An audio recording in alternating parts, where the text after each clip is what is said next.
Open your eyes. Make a f***ing video, Zeltik, wake up. Seriously, it's been like months, what are you playing at? Get out of the damn tank and make some content, Jesus Christ.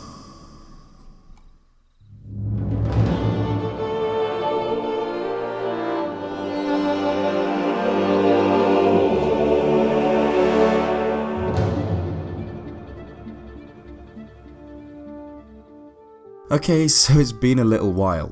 Let's hopefully ease back into YouTube with something nice and easy, not at all controversial. What have we got to look at? Oh god, no. Not the timeline. Please not the timeline. I didn't want to go back here. I really didn't. Until I saw Game Theory had decided to grace Breath of the Wild with a rock solid, indisputable placement in the Zelda Timeline. Right? Definitely indisputable, yeah? Well, not quite. If you haven't watched MatPat's video, go check it out, there's a link in the description, but long story short, he ends up placing Breath in the Fallen Hero timeline, which, to be fair, is a placement a lot of people have been arguing in favour of for months now. So I thought today, considering this video is getting quite a lot of attention, to see exactly why MatPat's chosen this timeline for Breath, and how it supposedly solves the whole Zelda timeline. I'll break down each of his points. Okay, so let's see why it's been placed here in the Fallen timeline. The first point is the geography of Hyrule. But comparing maps across all the games, Breath of the Wild does have major geographic landmarks that line up with the games falling into the failed hero timeline. Comparing Breath of the Wild's map to A Link to the Past's, which, at a glance, does fit really well. The desert in the southwest, Death Mountain in the northeast, the Lost Woods to the north, Hyrule Castle in the centre. It sort of works. But then again, if you compare Breath of the Wild's map to Twilight Princess's map, a child timeline game, it also fits really well. Hyrule Castle in the centre, Death Mountain in the northeast, Desert in the southwest, but then additionally with Snow Peak in the northwest. Additionally, as MatPat mentions, Breath of the Wild's Hyrule Castle is incredibly similar to Twilight Princess's, and obviously not to any castle found in the Fallen timeline. And additionally, there are ruins of Twilight Princess's locations, such as the Arbiter's Grounds and the Great Bridge of Hylia found in Breath's Hyrule. So if anything, the geography lends itself more to a placement thousands of years after Twilight Princess, rather than anywhere in the Fallen timeline. MatPat then goes on to suggest that because we get to shit our pants facing Lynels in Breath of the Wild, a monster that's only present in the Fallen timeline, that's where Breath of the Wild must take place. And evidence for the failed hero timeline doesn't stop there. Breath of the Wild's most deadly enemy, the half-horse, half-lion pain train of death, the Lynel, has only appeared in 5 other games throughout the Zelda series. They're all part of the failed hero timeline. You never see them in any of the other games outside of this one branch. I mean, I understand the argument, but it's completely flawed. Like, we've only seen Koroks in the adult timeline, same with the Rito, but that doesn't mean Breath of the Wild has to take place there.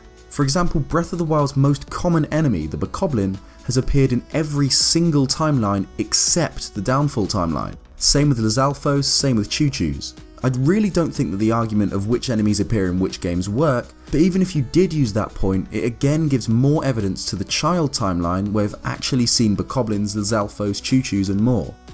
Okay, now for probably the strongest point of MatPat's argument. Since we've proven that the geography and the Lynel points aren't particularly good evidence, he says that Calamity Ganon, being a mindless beast of pure rage, is much closer to the Fallen timeline's Beast Ganon than it is to the Gerudo King Ganondorf, who appears in Ocarina, Wind Waker, Twilight Princess and Four Swords Adventures.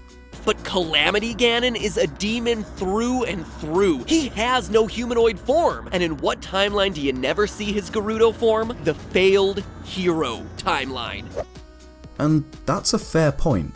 In the Downfall timeline, Ganon is seemingly stuck in his beast form.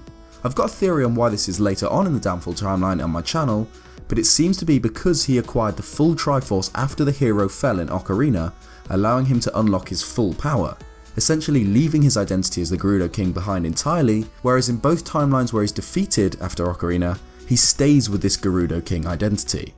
The thing is, Breath of the Wild takes place at least 10,000 years after anything in its timeline, so I'd place it 10,000 years personally after Four Swords Adventures.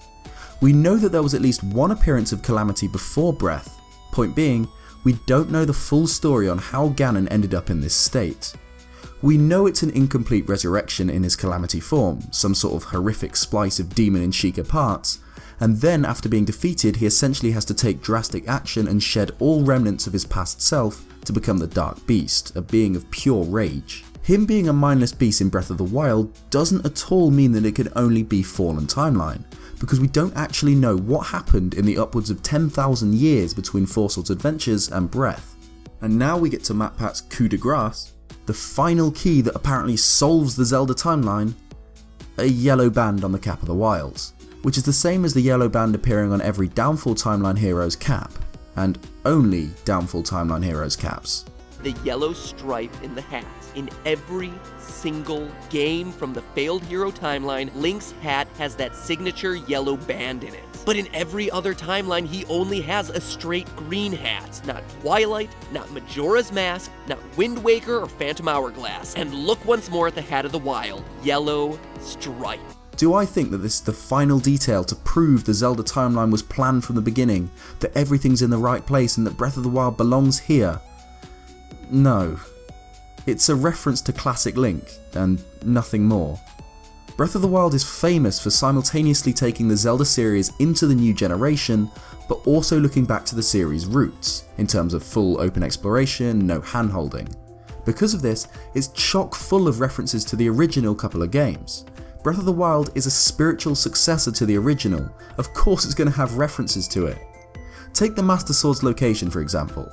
I personally don't think it has an implication on the placement, because we know exactly why it was placed there, but it's obviously a reference to the sword's location in A Link to the Past and A Link Between Worlds. Then this artwork is a direct reference to the original's manual artwork, and so are the Dueling Peak Mountains found in Breath of the Wild. To be honest, I don't quite fully understand the point about the yellow band. It's not as pronounced as the others in the Fallen Timeline. If the developers really wanted to make this point, they'd have made it more obvious. Like how obvious it is, say, in the outfit worn from the NES Link amiibo, which is very obviously meant to be the same as classic Link's outfit, with a very yellow headband. Tunic of the Wild? Not so much. I think, at most, the Cap of the Wild's yellow band is simply a throwback to what classic Link used to look like, considering Breath of the Wild in itself is a bit of a throwback to how Zelda games used to play. Obviously it's in the new generation, but Breath of the Wild goes back to open world exploration and the sense of adventure that inspired the first Zelda games. I think the Cap of the Wild and the Tunic of the Wild and everything for completing the 120 shrines are simply another throwback to what Zelda used to be. Also, the rim of the cap doesn't really look that yellow to me, I'm not gonna lie, it just looks like a different shade of green. Also, a point to note is when you dye the Cap of the Wild, the rim of the cap just changes to a lighter colour of whatever colour you dye it to, it doesn't stay yellow. This sort of helps prove the point that it's probably just a lighter green, and MatPat's probably looking too far into it calling it a bright yellow band. The thing is, I still don't know 100% where Breath of the Wild fits in the timeline. It could, potentially, still take place somewhere in the Downfall timeline. It's just that I believe the Child timeline is by far a stronger choice with stronger evidence. I do really enjoy certain game theory videos and I really respect MatPat as a content creator, but I think the evidence he provided for his placement was pretty weak. But hey, that's just a theory. No, I'm not going to do that. Cheers for watching.